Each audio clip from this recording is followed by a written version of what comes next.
Tonight, the Rays homestand continues here at Tropicana Field with the Boston Red Sox in. The Rays and the Red Sox battled late into the night and early morning in the opening game of this series, and the Red Sox prevailed in 14 innings, and so the Rays are 5 games back. That's their largest deficit since the 27th of May. Boston leading the AL East by 2 over New York, 3.5 in front of Baltimore. Hi again, everyone. Welcome to Rays Baseball with Brian Anderson, Dwayne Stats. Good to have you aboard.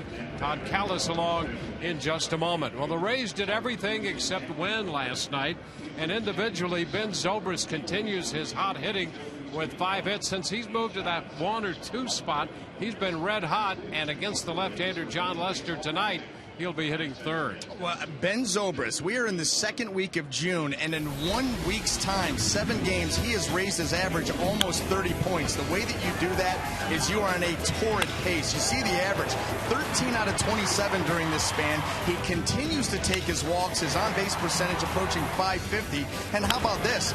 He's been clutch, too, a .600 batting average with runners in scoring position. You know how he's done this, Dwayne? He's done it by moving the ball all over the field. He has been so impressive up the middle, taking the ball to right, taking the ball to left. He will look to continue that approach against the very tough John Lester. Now, this is a guy, you go back 2011, 2012, he lost 4 straight decisions to the Rays and was not pretty in doing it. Well, he has turned that around here in 2013. A 1-0 record. He's gone 7 innings in both starts against the Rays, giving up just 3 earned runs during that stretch. He changed his arm angle this offseason. John Farrell and pitching coach Juan Nieves got it up just a little bit higher. It's creating a better downhill angle to the plate, and you see that in his results. And his career numbers against the Rays, an ERA of a little over 4, 11 wins and 8 losses, spanning 24 starts. He can be a very tough left-hander. Well, last night, if you play 5 hours and 24 minutes, I guess you have a chance to get a little bit of everything. And the Rays and the Red Sox did. That bench clearing brouhaha after Matt Joyce was hit by John Lackey. Todd Callis examines that.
from their dugout as we're just minutes away from baseball tonight between the Red Sox and the Rays. Game 2 of this 3-game series. Boston leading Tampa Bay by 5 in the AL East. They are 6-1 against Tampa Bay so far this season. Last night, an interesting night for Matt Joyce, to say the least. The Armwood High School product in the first inning with the Rays tripling 6-0 already. Hits a home run, leadoff home run. Joyce has a tendency to do that in the leadoff spot.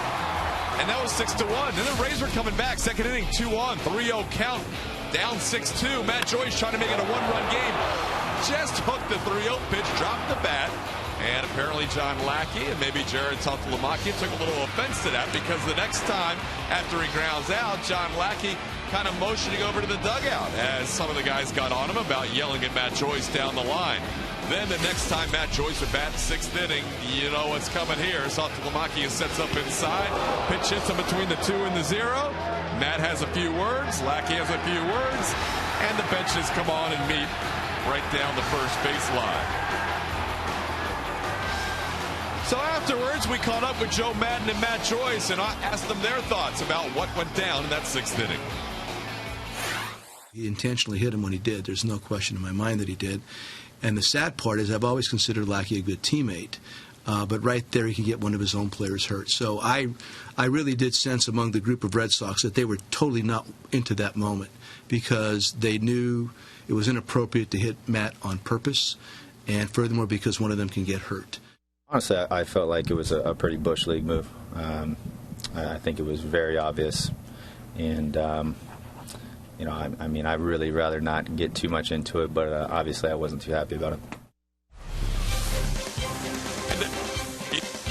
And he told somebody in the dugout he thought that might happen. So the Rays and the Red Sox getting ready in 2 minutes and 40 seconds for the first pitch of the evening. We are ready for baseball. It'll be John Lester on the mound for Boston, Roberto Hernandez on the mound for the Rays. Enjoy it coming up next on Sunsport.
Had some fireworks over the years, beginning with Gerald Williams charging Pedro Martinez in 2000. In 2008, James Shields squared off with Coco Crisp. Last season, it was Franklin Morales throwing at Luke Scott. And then last night, John Lackey lit up Matt Joyce, and the bench is cleared once again. Tonight, the rivalry continues. And so here we are in the aftermath of last night. The Rays and the Red Sox squaring off again. We're set to play ball. Roberto Hernandez delivers the first pitch of this game to Jacoby Ellsbury. The first pitch presented by Pinch-A-Penny. The count 1 ball, no strikes. So we're underway here with the middle game of this series. And a base hit stroked into left. 1 hop to Sean Rodriguez. And Jacoby Ellsbury is aboard. We'll take a look at the rest of this lineup for the Red Sox, presented by Sweet Bay Supermarkets. Shane Victorino again hits second, and then Dustin Pedroia. Ortiz, Napoli, and Nava down the middle. Drew, Ross, and Jose Iglesias is the third baseman batting ninth. So 2 pitches in, the Red Sox already have a base runner in Ellsbury. Victorino's hitting .283, and the first pitch to him is wide. Now, it's going to be very important tonight for Roberto Hernandez to establish that sinker in good areas of the strike zone, because Boston knows that that's what he wants to do. They're going to be looking for it, searching it out. And that's really his bread and butter pitch. It needs to be for him to throw the appropriate number of ground balls. His numbers making his 12th start of the season, brought to you by Coventry Healthcare of Florida. And we've seen when he's able to command the sinker, keep it down in the zone, and get ahead early. That's the key, because then he can expand the strike zone. Runner takes off. There's no throw. The pitch is a strike. And Ellsbury picks up his 27th steal in 29 attempts. Well, you've got to stop the guy over at first base. And look at Ellsbury. Roberto comes set. He's still moving. That cannot happen. You've got to be able to stop him. He's got to be leaving. If he's going to steal, make him steal from being flat-footed, or at least in a base stealer stance. You get a walking lead at first base, it's just too easy. Victorino lines it into right. 1 hop to Zobrist. Ellsbury stops at third. And it's first and third, nobody out. Well, let's take a quick look at the Rays defense as it lines up tonight behind Roberto Hernandez in the outfield left to right. Rodriguez, Jennings, and Zobrist across the infield third to first. Longoria, Escobar, Roberts, and Loney. Jose Molina will be behind the plate. You know, and that's one of those areas, too. You go back to the stolen base of Jacoby Ellsbury, getting into scoring position right away. The Rays have been awful at holding runners this year. At holding runners, allowing stolen bases. Well, both of these teams really have not been very good. That's right. And what it does is turns a walk into a double, a base hit into a 2-base hit. It's tough to pitch. Dustin Pedroia takes a strike.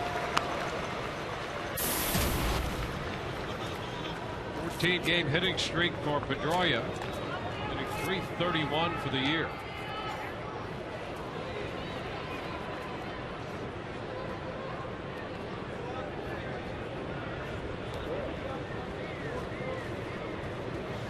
There goes Victorino, and pitch is foul, out of play. And did you see right there, Victorino on the move and Pedroia trying to stay inside that baseball and push it out into right field.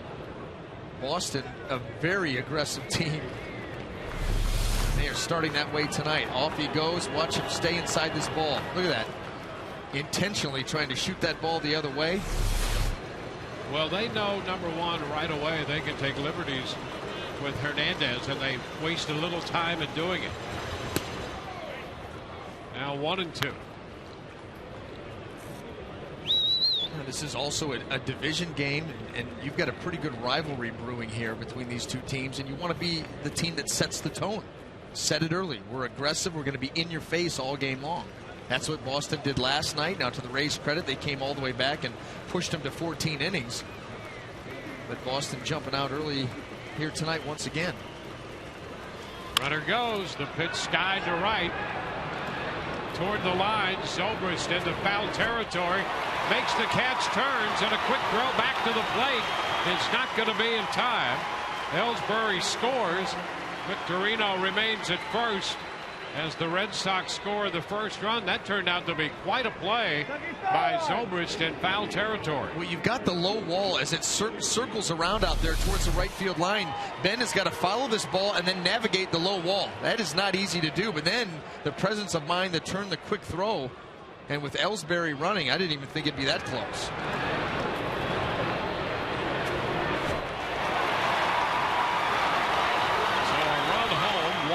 With a runner at first. The hitter is David Ortiz.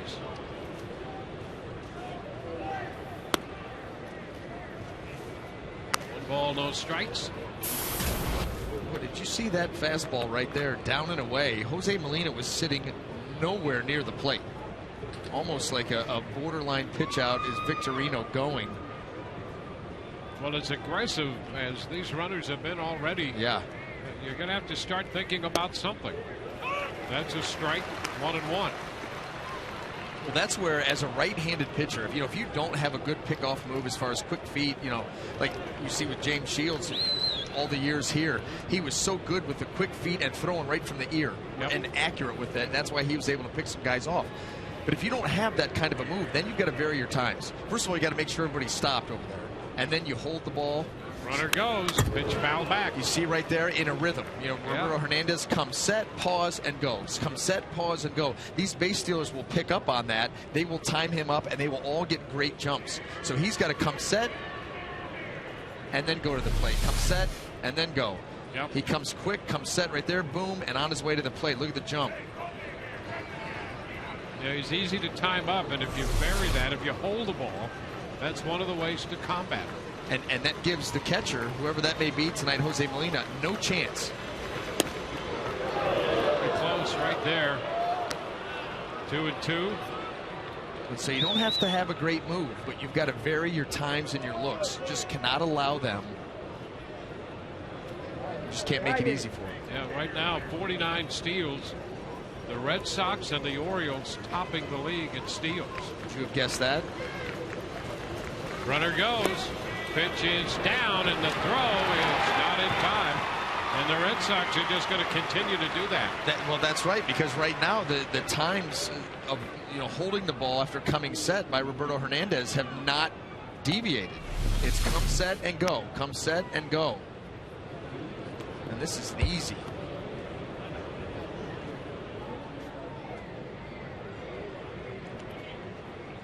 Well, when we first saw the Red Sox this year, coming out of spring training, people wondering about this club. How good could they be? When we first saw them, and with Ellsbury, Victorino, and Pedroia healthy, the top of their order will be an issue. Ortiz out on stripes. A big cut right there. 2 gone. Big strikeout there from Roberto Hernandez. Little backdoor slider. This acts more like a cutter. Very subtle movement, and just gets over the swing of David Ortiz.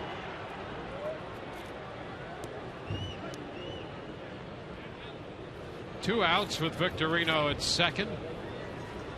Here's Mike Napoli.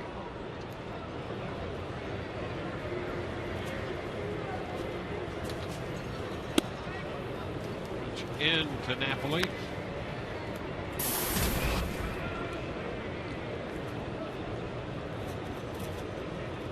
Napoli hitting .263 for the year, and that's his career average against Hernandez.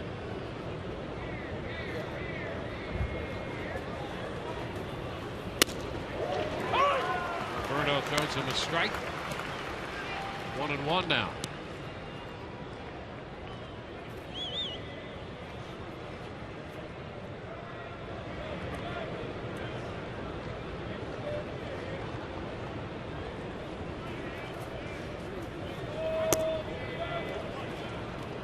Two balls and a strike to Napoli. That's the cat and mouse game that goes on between hitters and Roberto Hernandez.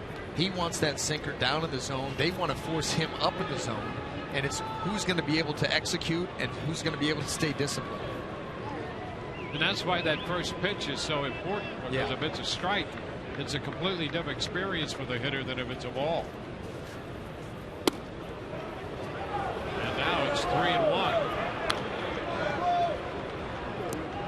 speed pitch taken for ball 3.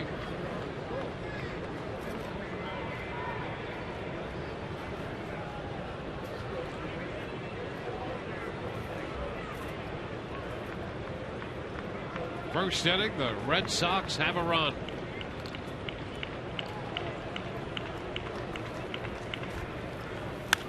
Foul right back. Fastball. So the count goes out to 3-2. Boston winning 7 of its last 10, 3 in a row, including last night.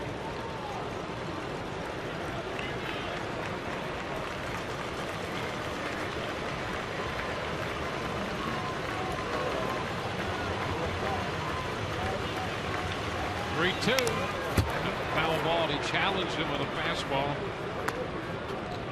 We'll do it again. 3-2. The one thing that Roberto Hernandez can do when he gets ahead of these hitters, obviously this not being the case, but when he gets ahead of these righties, he can run that sinker down and in. Right, almost got it right there. Try to get him to swing over the top of it, or really tie him up and get weak ground balls to the left side. He can also front door that sinker to the left-handed hitters and try to freeze him, catch him looking.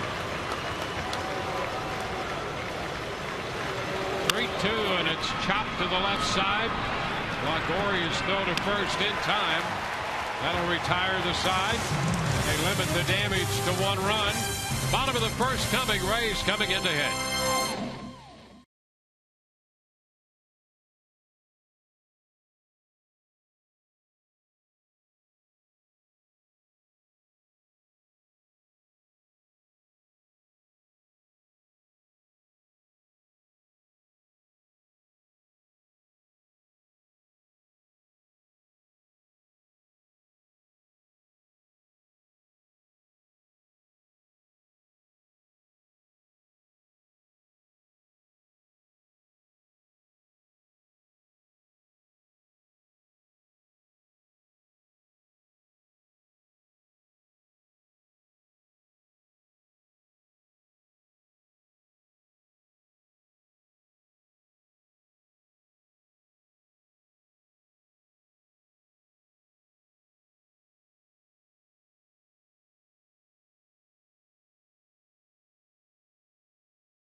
In tonight's game, we're participating in the Home Run Challenge. Tonight, every home run in this game raises $10,000. You can make a pledge by going online to homerunchallenge.org.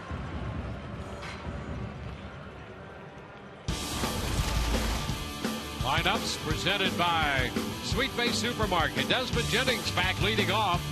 Sean Rodriguez and Vince Zobrist hitting third. Longoria, Escobar, and Lodi down the middle. Ryan Roberts gets a start. Molina catches. Matt Joyce, the DH, down in the 9th spot. He goes from leading off to hitting 9th. And he hit a home run. Hit a home run out of that leadoff spot. First pitch from Lackey. It's a strike from Lester. That home run off Lackey, and then a couple of at-bats later, we had all of the fireworks when Joyce was hit by that pitch. Now Jennings up in the leadoff spot. Those numbers right here on John Lester, brought to you by Coventry Healthcare of Florida. Solid season all around, 6-2, an ERA of 3.60. But how about this? He defeated the Rays on May 15th. At that point, that brought his record to 6-0 with a 2.72. A few bumps in the road since then. Last 4 starts, he's 0-2 with a 5.68. So the Rays may be catching him at the right time. A little chopper right side. Pedroia with a flip to first, not in time. Oh, there's a little indecision there on that little hopper, and an infield hit for Jennings. And Jennings might as well push bunt that ball to the right side, because that's how it was handled by the Boston defense. Napoli, once he peels off, it becomes Pedroia, and you see him try to get something on that underhand, but he realizes you're not going to underhand it and beat Jennings to the bag in that kind of a play. Yeah, we've seen Pedroia make some impossible plays. You know, last night's game was just in many ways a classic, in other ways not so classic, but a couple of plays he made last night, Pedroia, I mean, they had guys get big hits, but he's the reason they won last night. No doubt. I mean, some stellar defensive plays. Saved a run on what would have been a blue hit to the mount of Tazawa. And he comes running in, slide, makes a great catch. And then the bunt by Sam Fuld, which would have ended the game. He got such a head start on that. Read that right as Sam started to go. Charged in. Was able to make a very difficult play. But you're right. He saved their skin twice out in the field. Sean Rodriguez getting a start here as the Rays, for the first time in 2 weeks, facing a left-handed starting pitcher, which means Rodriguez will get a chance to get some at-bats in the lineup, and Ryan Roberts starting tonight. Yeah, opportunities have been few and far between for Sean Rodriguez. Nice take there, 2 balls and a strike.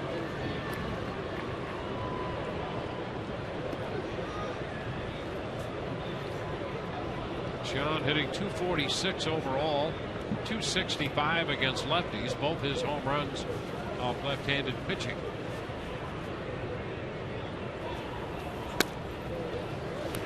He's ahead in the count, 3-1.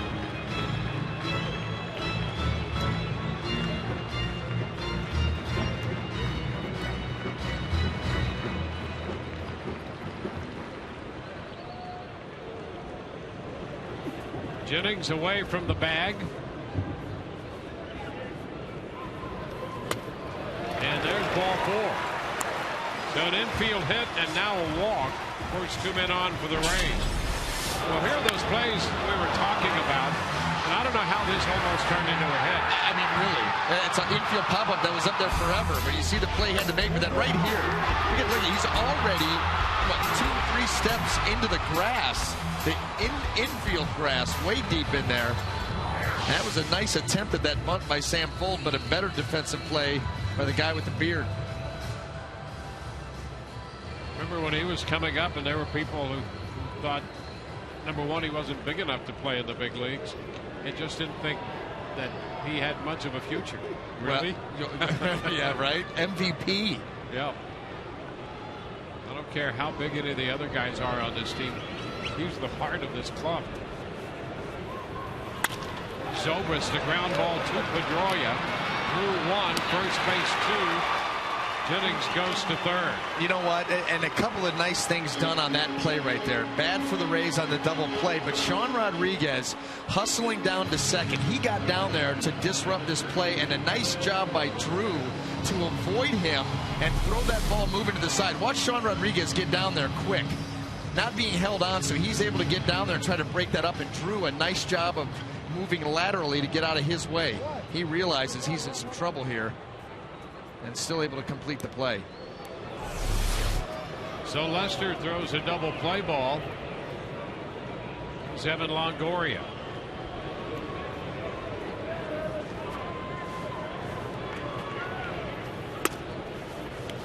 Evan takes it outside. He starts the night hitting .305.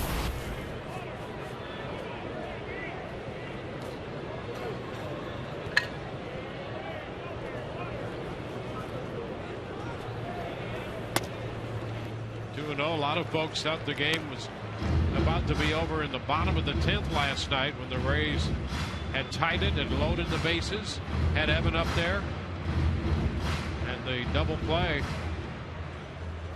Count me as one of them. Well, I tell you, everybody thought that, including Evan.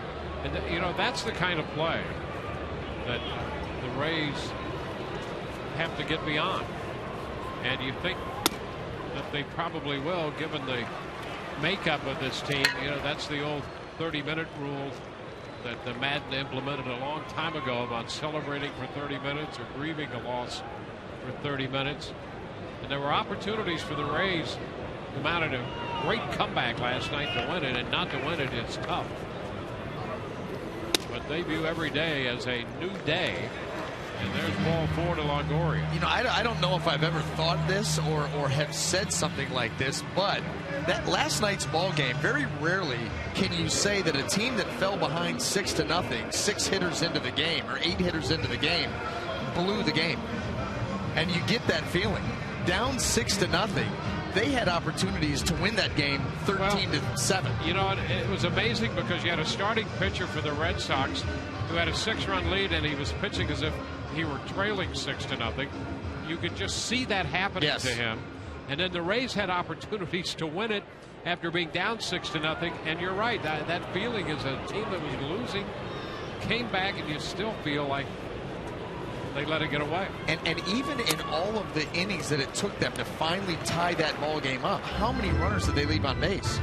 How many times did they have the tying runner in second or third, you know, inning after inning after inning, and not able to get him in? Still finally tied it up and got into extra innings. But boy, oh boy, had a ton of opportunities to blow that game open. Rays were 3 of 16 with men in scoring position last night.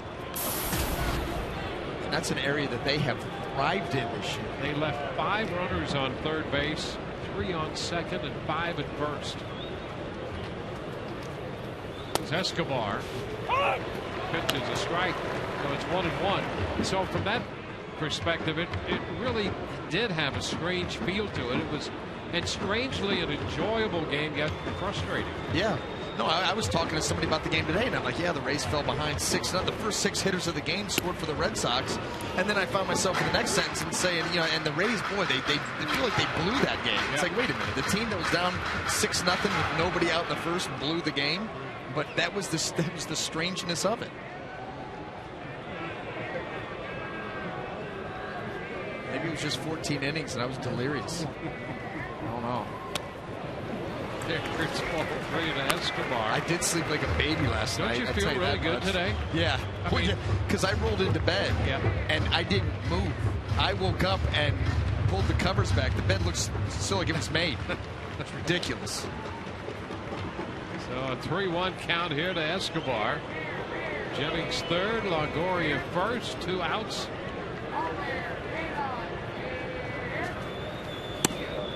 And ball 4. Lester gives up his 3rd walk in this inning. Let's take a quick look at the Boston defense tonight. In the outfield, left to right, Nava, Ellsbury, and Victorino. Across the infield, 3rd to 1st, Iglesias, Drew, Pedroia, and Napoli. David Ross will be behind the plate. Well, how about this? A meeting on the mound already. Juan Nieves, the pitching coach out there, with James Loney due up.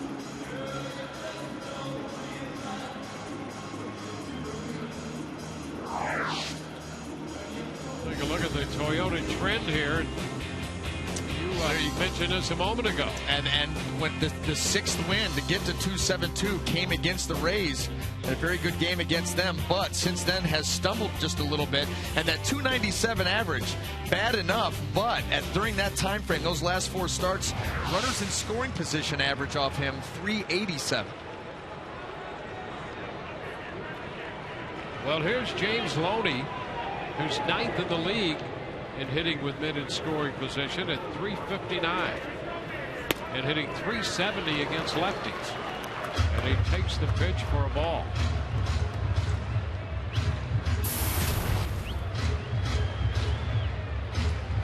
Boston scored a run in the first.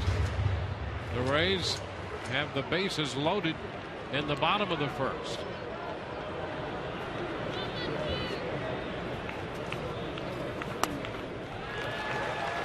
And a breaking ball for ball 2.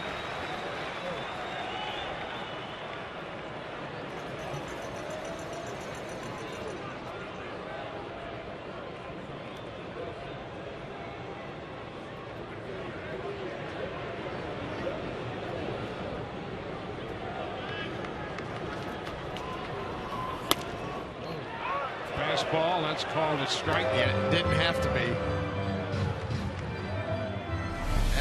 borderline pitch at best.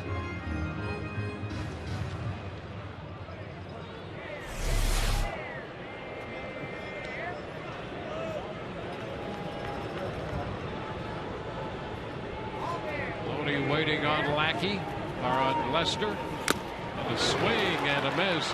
Got just a little piece of the fastball. And foul tipped it right into the mid of Ross. So it's 2-2 here. Well, this was a hitter's pitch. The 2-0 fastball by Lester to get to 2-1. A pitcher's pitch, you don't swing at that. Not many good things will happen. That was the one that you wanted, and Loney not able to hit it square. 2-2. And Lester misses. Cut that one down and away. Having a hard time with that pitch. That cutter really sweeping and not able to keep it anywhere near the plate against the lefties.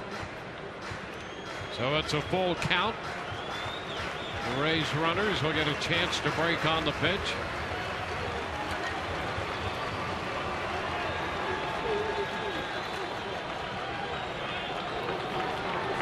Here it is. There they go. And ball 4. This game is tied. He threw him a cutter, 3-2, and has walked home a run. Jennings crosses the plate. Loney picks up the 35th RBI of the year.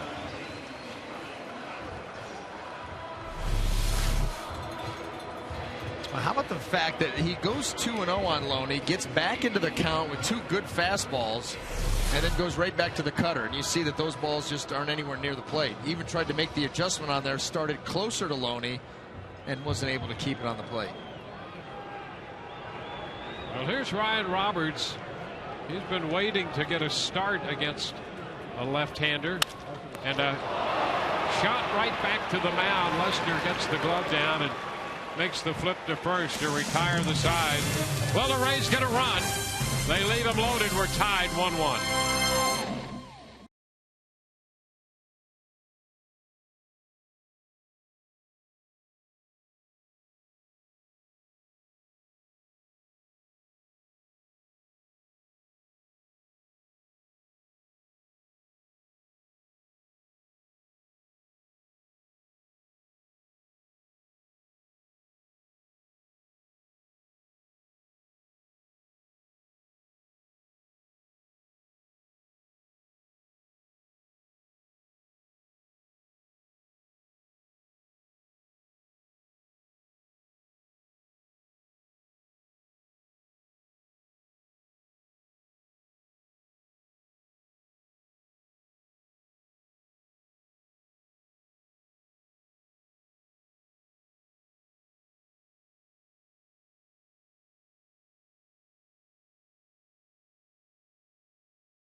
Definition brought to you by H.H. Gregg.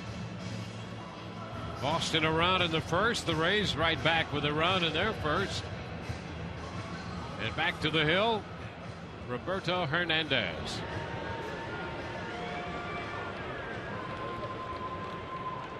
Hernandez will face Daniel Nava, the switch hitting outfielder.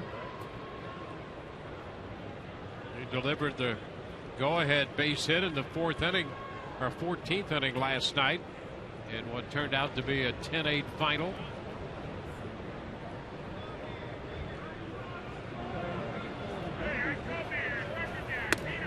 First pitch to Nava, and that's a strike.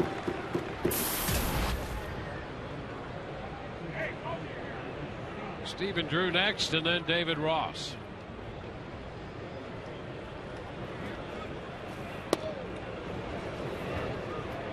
1-1. The Rays still like Roberto Hernandez stuff out there. Command and getting ahead in the count makes all the difference.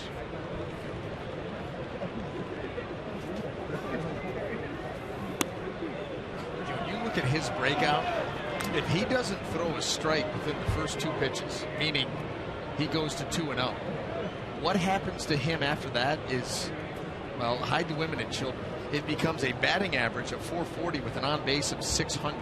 That's astounding. It is. And that just, I mean, listen, it's important for every pitcher to pitch ahead.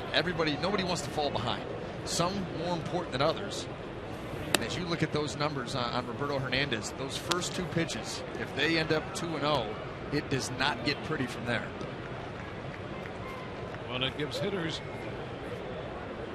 all kinds of options. Well, and it forces him up into the zone most of the time with that sinker. And guess what? Sinkers up in the zone don't sink. Yep. At least know where you want them to sink, and that's right out there over the plate. They tend to sink into the barrel. That's exactly right. So the key, get ahead and stay ahead. Full count to Nava. And a base hit into left center field. Rodriguez cuts it off. Nava's aboard to lead off the inning. See, what makes Roberto Hernandez effective is when he does pitch ahead, guess what? Now he can use that sinker to expand the zone. And a guy can, it's a lot easier to take a borderline pitch at, in 2-0 than it is 1-2. Yeah. You're not sure. Yeah. Now you go out there trying to protect, and that's when you start getting those little dribblers, which drives his ground ball percentage up. Yeah, or even 0-1. That's why that first pitch strike's important. Yeah. Because hitters, they have a little room to work, but not as much as if it's the other way around. Going to be a little bit more defensive the further they fall behind in the count. The first pitch strike to Drew.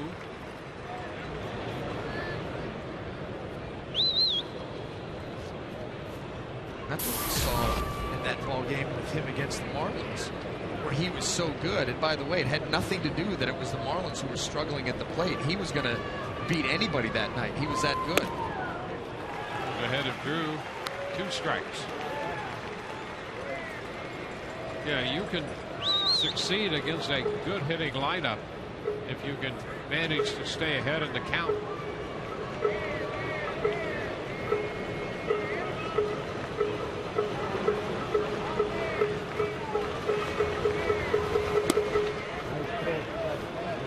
One ball, 2 strikes.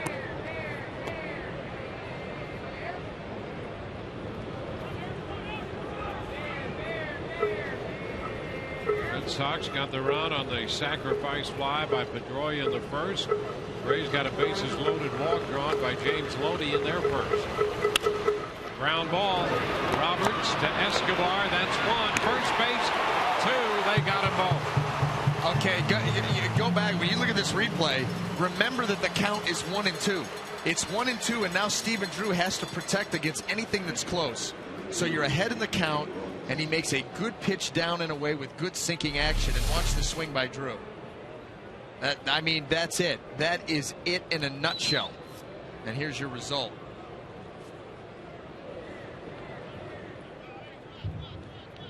So that erases the leadoff base hit. Here's the catcher, David Ross. 2-1. He probably takes that, and maybe it goes to 3-1. Maybe it goes to 2-2. Yep. But 1-2, got to go after it.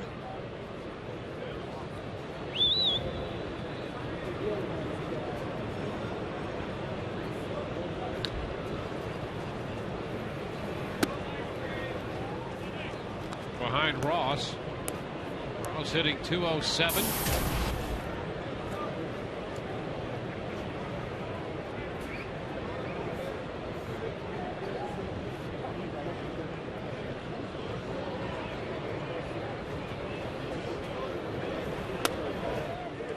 Now Hernandez finds the strike zone with a fastball, 2-1.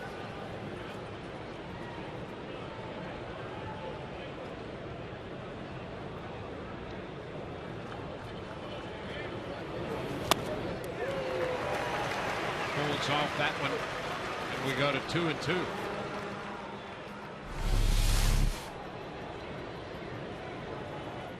You see right there, David Ross, that left hip flying open down that third baseline, anticipating that ball in. And right back in there again to strike him out. That takes care of Boston. Bottom of the inning coming. We're tied 1-1.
And not too much action on Twitter last night after that 5+ hour game. But with Matt Joyce on deck, I want to share this tweet with you guys. Always putting things in great perspective. That one, he tweeted, "Proud of our guys for never giving up. This team has so much heart. We'll get them next game." Since you two are still Twitterless, Dwayne and BA, aren't you happy I can bring you up to speed? We are. And we really appreciate that update. I look forward to that hit every ball game because it opens up a world that I know nothing and care nothing about. We can just take a peek and then... Yeah, just a glimpse. Yeah, and then just a glimpse. Run away. Like, what is out there? What are relevant people doing today? And that's what they're doing. They're tweeting. Yeah. You know how much trouble I would get in if I tweeted, or is that what they call it? If I, yeah, of course, yeah. On both fronts. I got it. Talk about not being pretty. There wouldn't be enough meetings. Not enough time. My inbox gets filled up pretty quick now already. 1-2 the count to Molina, and he lifts it foul up the right side. Molina, now Matt Joyce and Desmond Jennings due up for the Rays.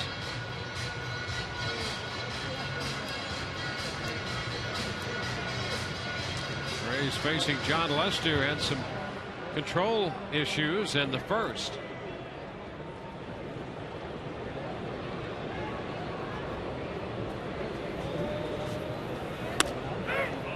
And Molina's out on strikes. Caught looking. It's the first out in the second. First strikeout for Lester.